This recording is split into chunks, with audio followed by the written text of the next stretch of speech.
ரொம்ப காலமா ஒரு நகரத்தோட நுழைவாயில்ல ஒரு வயதான பெரியவர் காவலாளியா வேலை செஞ்சுட்டு வராரு. அவரு அந்த நகரத்துக்குள்ள எந்த ஒரு தப்பான மனிதர்களையும் உள்ள வர விடாம பார்த்துக்குவாரு. அப்போ ஒரு இளைஞன் வேகமா ஒரு குதிரையில அந்த நகரத்தை நோக்கி வராரு.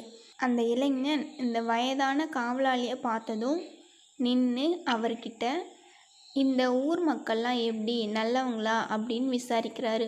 அதை கேட்டதும் அந்த காவலாளி, நீ எதுக்குப்பா அதெல்லாம் விசாரிக்கிற, இந்த ஊருக்கு வரப்போறியா அப்படின்னு கேட்டாரு. ஆமாம் ஐயா, இந்த ஊருக்கு தான் வரலான்னு இருக்கேன், அதனால தான் கேட்குறேன் அப்படின்னு சொல்கிறாரு.